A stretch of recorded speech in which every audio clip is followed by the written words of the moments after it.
Hello, everyone. We are doing something a little bit new with this episode. I will not be interviewing a professional disc golfer who's either an up and comer or a name you know and love. This is my first interview with a mental game professional. I will be doing this in future seasons where I bring an expert on a particular topic related to the mental game and they kind of give us a rundown of their work and how it can help people with their struggles. And this week is Brent Oliver, known to most as Purple. I hope you enjoy and let me know if this kind of interview is something you want to see more of in the future. Thank you all so much for listening. Our numbers keep growing, and I'm so appreciative of all the positivity and support. You're very awesome. Thank you again so much. I'm not a speak softly and stay calm sort of mindfulness coach, right? That doesn't work for me. It doesn't work for a lot of my clients. I know what it's like to be just hopeless and miserable and out of control and to feel like you can't change anything.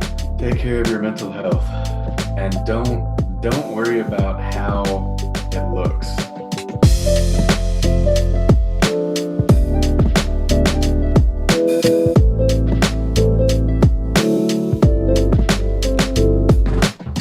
Welcome to Basket Case, the podcast where disc golfers tell you the stories of when their mental game had the power to make or break their rounds.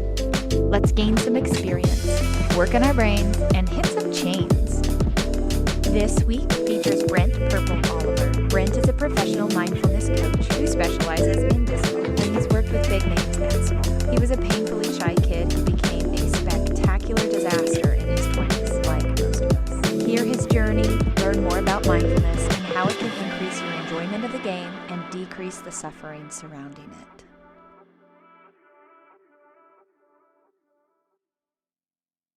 Hi, Brent. How are you? Good. How are you? I'm doing lovely. I like your shrine in the background. I didn't notice that last time we talked. If you Oh were in the yeah. same room. Very zen. I love it. Thank you so much for coming on the podcast as my guest.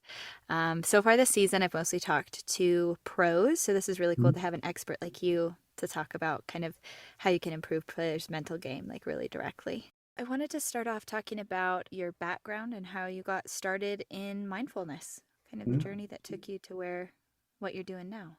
Yeah. Um, God, it's been a long one. I'm Yeah, 48 25 now. years. Yeah, just about. I started meditating when I was about 23 or 24, just out of sheer desperation. I was miserable. I was waiting tables and bartending and a despicable creature, like totally caught up in the, I don't know if you've ever waited tables or been in the restaurant industry, but it is a lot of sex, drugs, and rock and roll.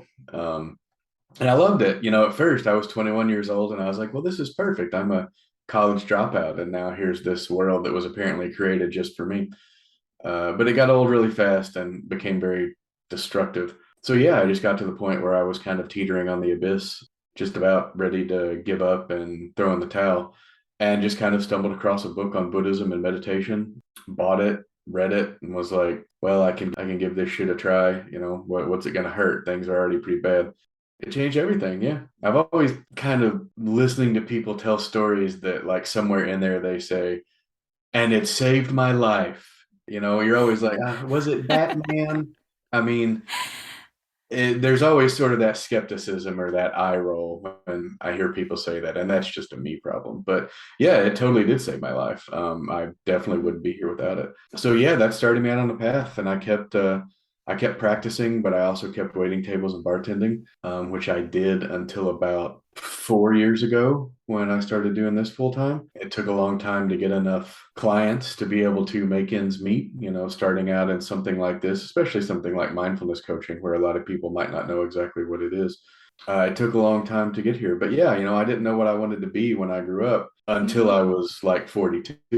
Like so many people. Yeah, yeah. I sort of came to this through pain and misery. Kind of everything turned around. Where are you based out of? I'm in Lexington, Kentucky, but I Oh, only have cool. a few clients here. Most of the people Mm-hmm. I work with Zoom or Skype or phone calls. For those who might not know, can you go through what is mindfulness? Like James Brown is the godfather of soul. This guy named John Kabat-Zinn, who's a medical doctor, is the godfather of modern mindfulness. He works at UMass, and he created this thing in the 70s called MBSR, which is mindfulness-based stress reduction. And he started using it with patients who had chronic pain. And he just developed this program over time that incorporated mindfulness, and that's sort of what got it rolling. His definition, I'm paraphrasing, was always sort of the gold standard, and it's something along the lines of mindfulness is paying attention in a specific way to what's happening in the present moment without judgment. A lot of people use that as their sort of overarching definition. The way I teach, I like to get very specific about things. So my primary teachers, the people that I've worked with, tend to define mindfulness as a set of three skills: concentration, clarity, and equanimity that are all working together for the purpose of improving your life.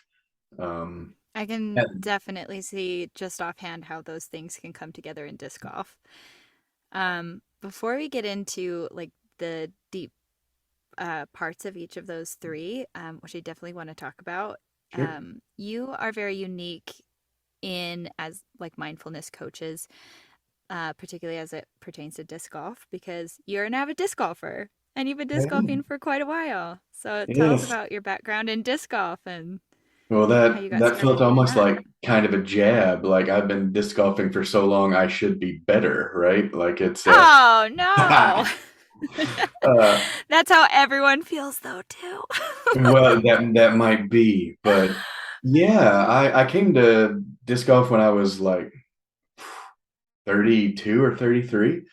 Uh, and it didn't have nearly the following or the professional structure that it has now, although it was on the way up and up. But yeah, I just a friend introduced me to it. He'd been playing for 10 years just as a hobby. Within a few weeks, I was better than he was because I'm a nerd.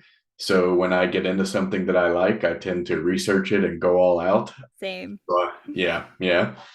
So I went from borrowing one or two discs from him to buying 6 discs. And then when I figured out you could order them online, I went to Disc Golf Center and Clearwater Disc Sports and started purchasing discs willy nilly. So I instantly became Yep. that geek on the course.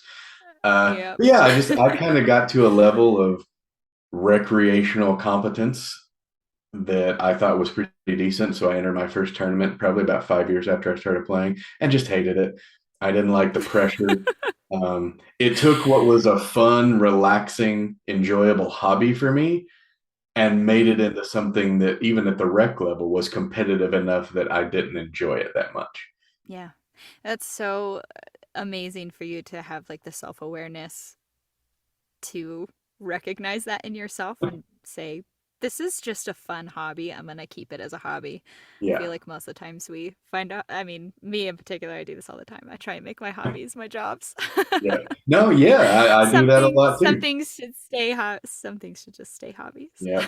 Well, I actually, in that tournament, it was 2 rounds at what at the time was the longest, most technical and challenging course that we have, where I typically shot anywhere from like +5 to +15. So we played the first round in the morning, and then everybody had an hour, hour and a half for lunch. So I went and got food, but I also went and got Jägermeister, and I snuck that into my bag. So on the first round, I shot 8 up. And in the second round, sneaking drinks of Jaeger from my bag, I shot 3 up. So not only should this Yeah. maybe stay a hobby because it's too competitive for you, but also I don't think they let you drink at PDGA events. So yeah, I finally realized that although I was obviously never going to be a professional disc golfer for a host of reasons, it is still, after almost 15 years or more than 15 years, my main hobby. I try to play 2 or 3 times a week. I love it. And I've been following professional disc golf avidly for a long time. Finally, I just started reaching out to players if I could find a method to contact them and just saying, hey, listen, how do you feel about your mental game? And also, side note, huge fan. I'm going to try not to be a fanboy in this email. So, I try to dial it back a notch. But yeah, I've had people say to me, the reason I responded to your email is because you said you were a disc golfer. Yeah, And it, knowing enough about the culture of disc golf and the ecosystem, being able to like speak the same language as yeah, someone in disc golf, I'm sure is a big plus because you can understand exactly what they're going through. right. I go through all the same motions they do, just with no pressure. They describe to me standing, 22 feet from the basket, knowing that this next putt is the whole weekend. And I know that level of stress and I know the actions that they're going through. So I think that helps us forge kind of a connection. One of the things I found out over the first few years is working with people that you could be friends with, that you share some sort of connection to, is much more rewarding for both parties than if you're working with someone where you don't really have anything in common. But this isn't therapy. This isn't medical advice or medical attention. This is something different. And that connection really helps. And having the shared disc golf experience, even though they're at vastly different levels, is something that I think is comforting and insightful for a lot of people. So I do a free consultation, just sort of a 20 or 30-minute chat where we can just kind of decide if we're a good fit to work together. What are they looking for exactly? What are the issues in their mental game? What else have they tried? How do they feel on the course? What's their experience right now? How would they like to feel? Do they have a concrete goal? And then, do I feel I can help them? Do we have that connection that I was talking about? Does what I do sound reasonable and practical and approachable to them? So it's kind of a mutual, they tell me what they're looking for and what they've tried, and I tell them what I offer and whether I think I can help. And we just sort of decide together, like, would you like to try this? And if we proceed, it's just kind of meeting once a week, sometimes once every couple weeks. In the beginning, it's pretty important to meet reasonably frequently, as that's when the most questions tend to come up as these new techniques of meditation or mindfulness kind of get unrolled for the client. But we just start where they are. We start on a fairly small scale and just build up from there, and then we watch for the results that they're interested in. And if those don't start happening, then we modify the training, little tweaks and adjustments all along the way to just make sure that they're progressing the way they want to. There isn't one or two techniques that I just give to everybody and hope for the best. It's dozens and dozens and dozens of techniques that can all be combined in different ways for different results. I would love to hear more about what you mentioned earlier, the concentration, the clarity, and equanimity. The definitions are, we try to keep them reasonably simple. Concentration is the ability to put your attention on what you want for as long as you want and keep it there. Clarity is the ability to untangle and understand your sensory experience, both internal and external, in real time as it's happening. And then equanimity is sort of a radical non interference with the flow of sensory experience. So it's allowing everything to kind of come and go naturally without getting pushed and pulled by it as much. When I'm playing around, I feel myself like going into these different states, you know. If I'm like I call it like my rising state when I just like Mm-hmm. start to catch fire. And then I have like a faltering state and a static state. And like my round depends on like how long I'm able to stay in that state. So like that last one you were Yep. talking about equanimity is like, yes, like just being able to stay in that flow.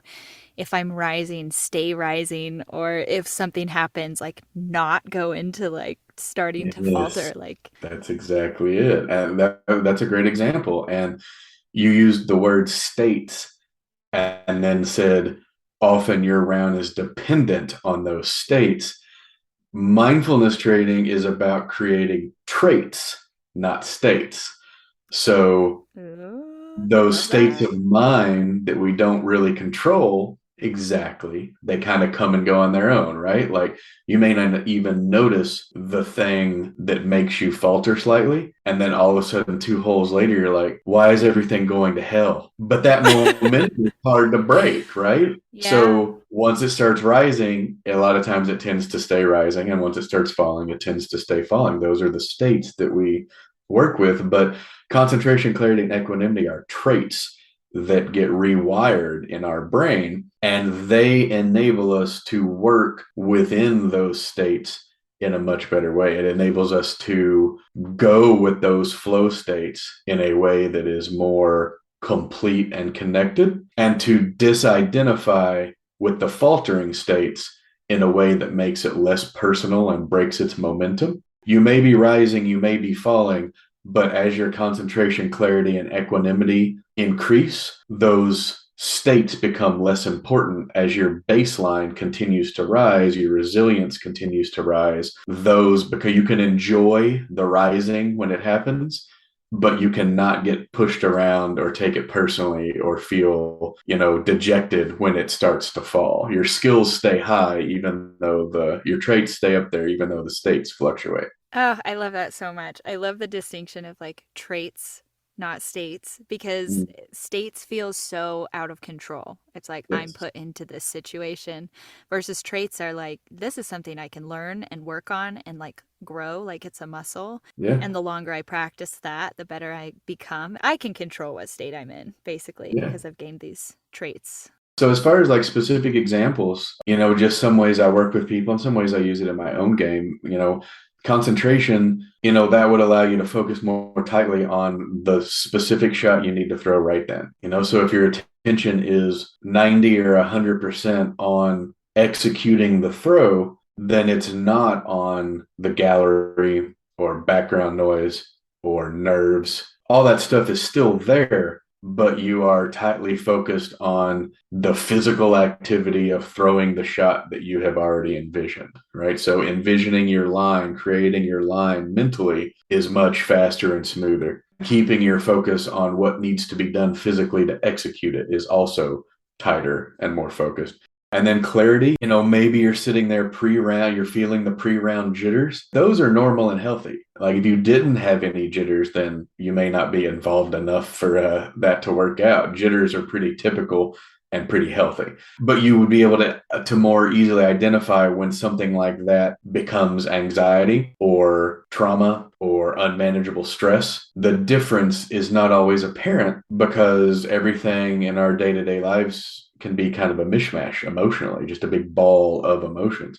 Clarity allows you to really discern and identify emotions, understand them more deeply, and then make better decisions on the course based on a better connection. Because we make so many of our decisions based on our emotional responses. That's just kind of our emotions are a behavioral guidance system. So learning to see them, hear them, and feel them much more clearly leads to a lot more clear thinking and clear decision making. And then equanimity, being able to allow the flow of all those emotions and reactions on the course come and go without getting swept away by them. So it's not that you don't feel the stress. It's not that you don't feel trepidation at lining up a putt that you have to sink. All of that is still there, and we're not ignoring it. As our skill, as that muscle, as you said, of equanimity gets stronger, then that stuff can happen without adversely affecting us quite so much. Mm. Where were you last week? I had a tournament last week that would have been so helpful. I had this moment on hole 16 and I had just tied with like second place, so it was like okay, I can get second place. Like I came in way behind and had come back. My opponent like kind of shanks their shot and I was like, all right, now you have it. It's right in front of you. 150-foot upshot straight in front of you. And I shanked it. And I had the same exact shot on 17 and 18. And like, because I had missed it on 16, I could not shake it off. Like, Yeah. I had to line up the same shot in the same hole. And it was like, okay, you can get another stroke here too. It's okay that you missed that one, but like don't mess it up. And I just shanked it again and then shanked it again. It's like, because I'd done it that one time, like it got in my head and I couldn't like rebalance after. Right. Yeah. So imagine that being more of a one and done situation. Imagine the more those skills increase and interplay, the less things like that leave a residue. You shanked that upshot, which you have probably thrown dead where you want it and parked it 1,000 times. But this time you shanked it.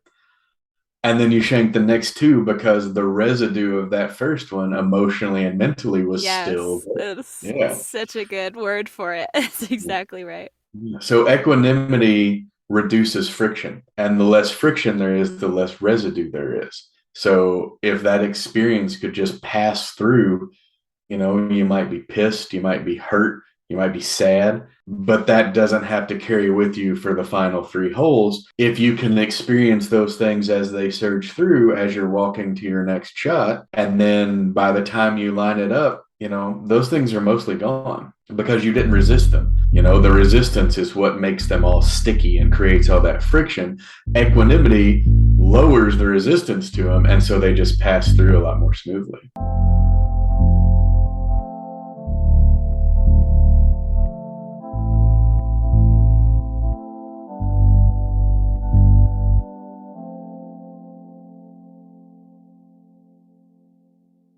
When we talked before, you mentioned how like working on your, overall mental health, whether it's like personal or professional, if you're a professional disc golfer, or even if you're just trying to translate those skills to your mental game, like overall your mental health comes with you. We kind of talked about how like your physical preparation doesn't start the second you walk onto the course. Like your physical preparation is in doing field work and eating right and getting enough sleep, but like we don't have the same kind of practices for our mental health in that way, where it's like I'm making sure my relationships are good and my self-confidence and self-love is there, and all of these things where your mental health outside the course. You can be prepping your mental game outside the course just in your daily life, and you should the same way you do your physical. The highest level competitors, that might be what separates them from the pack, is that sort of clarity and understanding around what needs to be done and finding the right people to connect to help with the mental game. Finding people to help with the physical game seems maybe a little easier. It's expected. It's something that everyone has. People have strength and conditioning coaches. People have cardio coaches. People have dietitians and physical therapists. The physical side of the game, everyone expects you to pursue in as many different angles as possible to give you the edge. And I think it's just now coming into focus that people are doing the same thing with the mental game. But, as you and I have talked about before, our society really stigmatizes anything around mental health. It sweeps it under the carpet and it shoves people away, and it makes sure that they can't find the help that they need, or that if they're looking for it, they feel bad about looking for it because of the response they get. And I just hate that. The things that you do in strength and conditioning and with your diet and with physical therapy don't just help your game, they help your overall physical health, but they can be custom tailored for the game. And the same thing with mindfulness training, it can be custom tailored for an individual specific game and the results they're looking for. But at the end of the day, it doesn't stop on the course. It's mental health that carries over into every aspect of their lives. It fundamentally reduces suffering and increases happiness. Mindfulness it exists on a spectrum, just like physical fitness. You can go to the gym just because you want to look better on vacation. You can go to the gym specifically to lose weight. You can go to the gym specifically to rehab an injury, or you can go to become an Olympic class athlete and compete at a level that almost 100% of the population will never achieve. And it's the same thing with mindfulness training. The mental challenges are different, just like the physical challenges are different. So you can absolutely, with the help of a skilled teacher, make sure that what you're doing addresses exactly what you want addressed. And if over time that changes, a good coach can help you change it. A lot of my clients started out, I'm thinking of one person in particular, they started out looking for relief from ADHD and social anxiety. And they now meditate 35 minutes a day, 7 days a week, and they're looking for the complete deep end of the pool of benefits, losing the boundaries around the limited ideas of self, opening up their awareness into a space where all Oh, I love possibilities that. can coexist. And they've just jumped in 4 years. They've jumped from the shallow end straight into the deep end. And I say shallow end to deep end. The shallow end isn't pejorative. The deep end isn't better. Yeah, It's just a right. matter of how much you want out of it. I liked what you were saying about like the magnified happiness and reduced suffering. Can you talk a little bit more about that? The primary thing that creates suffering in our lives is resistance. Something bad happens to us, and we spend a lot of mental energy on things like, well, why is this happening to me? I'm a good person. All I needed was to have a good day today, and I'm having a shitty day. This isn't fair. Why should I be going through this right now? Any sort of pain or discomfort, mental or physical, that comes our way, our natural instinct is to push it away. We don't want to experience it. And with happiness, with pleasure, with lovely things that come our way, our instinct is to hold on to them desperately no matter what. So pain, we want to go away. Happiness, we want to never leave. Mindfulness training allows you to experience pain and joy without as much resistance. The pain doesn't translate as deeply into suffering. It doesn't lessen your experience of the pain, but it certainly lessens your experience of suffering associated with it. If you break your leg, there's a big difference between the suffering associated with it. If you spend 2 months not leaving the house and complaining to everyone that this wasn't fair, you didn't deserve this, why did this have to happen to you, versus staying out and about. We're not talking about positive mental attitude, just staying bubbly. We're talking about, hey, my leg got broken. It wasn't personal. It wasn't the universe out to get me. I'm going to do my physical therapy. I'm going to do what needs to be done. And when the cast is ready to come off, the cast comes off, and I'm going to be right back at it.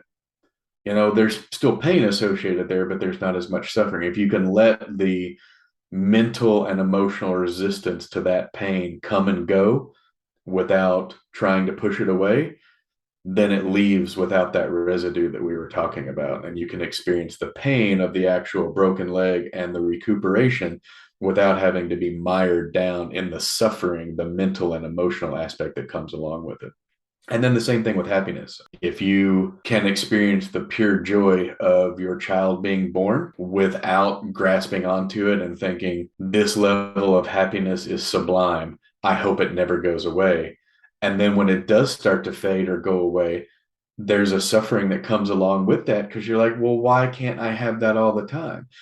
With the skills of mindfulness that build up, you can experience that happiness on a much higher level, and as it starts to fade and it lives its natural life and moves on, you lose a lot of that grasping. So again, that residue is gone. You don't look back years later and go, oh, that was a high point. I wish I could go back to that. You look back on it and go, oh my God, that was a high point. That was amazing. You're not comparing it to your current circumstances. You can live it and relive it with a sort of depth and purity that you don't have when you're trying to make the good times stay and make the bad times go away. I was wondering if you had any small exercises or like best practices that people could do at home Yeah. or on the course to be more mindful, after or before around. So I will present this as a kind of a formal practice in stillness. So like we're both sitting down, we're both in quiet rooms, so we can just chill out for a few minutes and close our eyes and do this practice. And then I'll explain how to translate it to the course, if that's cool. Cool. I'm about it. Yeah, let's do it. So yeah, you can do this with your eyes open. You can do it with them closed. So yeah, just settle into a posture, something that you can sustain for the next few minutes reasonably comfortably. So let's create a little bit of rest. So go ahead and bunch your shoulders up around your neck, like you're really stressed out. Like just tighten them up there around. Yep. And now relax them. It's better that way, right? It's better when Oh, yeah. it's relaxed. Yeah. All right. So we're going to do it again in a second. But when you get them bunched up around your shoulders, we're going to leave them there for about 5 seconds. And then when you relax them, I want you to keep your attention on that feeling that comes with the muscles being released and all of that tension sort of ebbing away as the muscles relax back into a restful state, right? So bunch them up, keep them up around your shoulders. Notice how tight and unpleasant that is. I'm actually getting a cramp. And go ahead and relax them, drop them, and keep your attention on the same spots. Notice how much more relaxing and restful it is as all that tension ebbs away. And stay with it. Keep your attention there on your shoulders. What does that rest feel like? Whatever it is, however it specifically is there, just let your attention stay with those muscles that aren't contracted, that aren't bunched up, that aren't really activated. That's what we call feel rest. And just let your attention sort of soak into that absence of activity. It's a little counterintuitive at first to put your attention on a lack of something, but it's sort of like closing our eyes. You know, we can keep our eyes open and we can see what's directly in front of us. And then we close our eyes. It's not jet black, you Mm-hmm. know, it's not totally blank. There's light filtering through the capillaries. There's light colors that kind of swirl around. So even though it's an absence of sight, it's not a total absence. Same thing with feel rest. You can move your attention to a part of your body that, compared to a lot of other places, is far less active, and just let your attention soak into that nice, restful, nothing is happening here sort of peace. How is I that for loved that. It was you? great. I don't Cool. know why it was like the palms of my hands or like the backs of my hand. For some reason, it's like they don't do a thing. They are lazy AF. They're just chilling. That's where the good stuff is.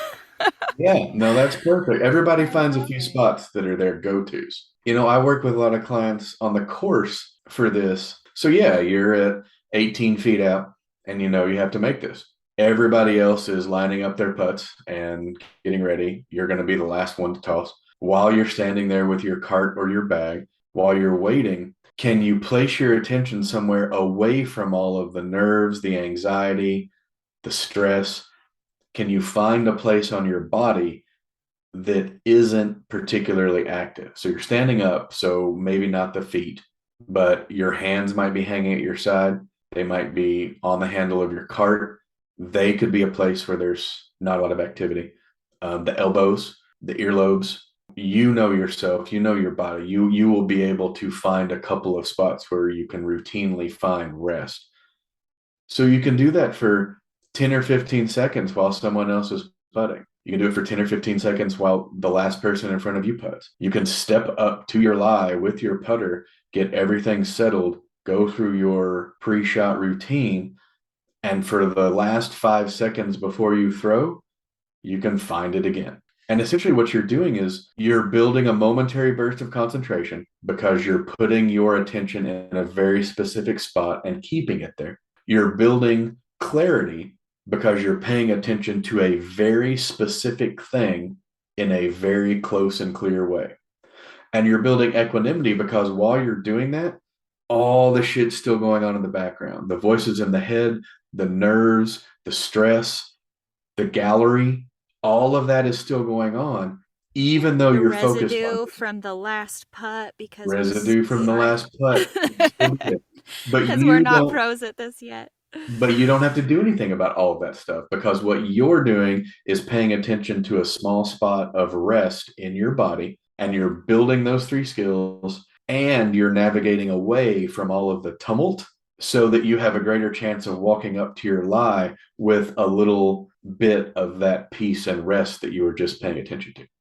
If you have one thing that you want people to take away from listening to your episode, what would it be? Take care of your mental health, and don't worry about how it looks. You know, I was going to relate it to my approach isn't really typical.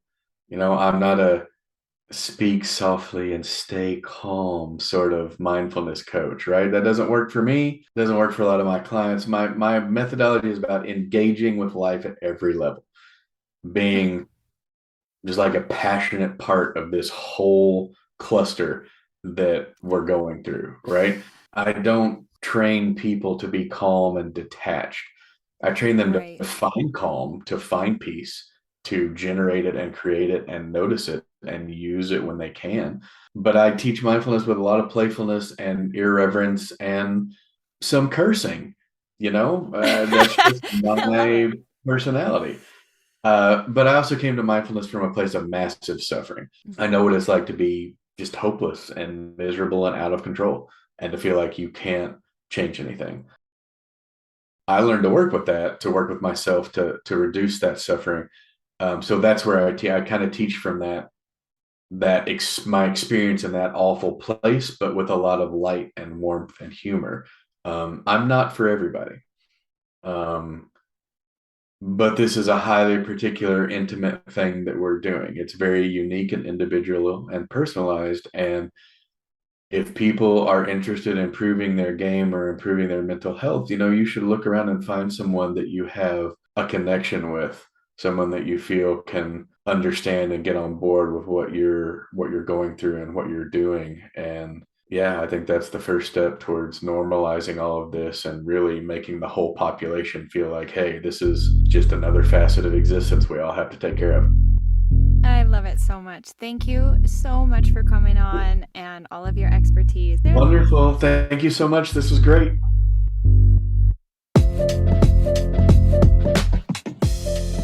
If you want to connect with Brent, shoot the shit, learn more, or get a free consultation session with him, you can go to his website, brentpurpleoliver.com, or contact him on his social media at @thepurpleoliver. Links to both are in the show notes.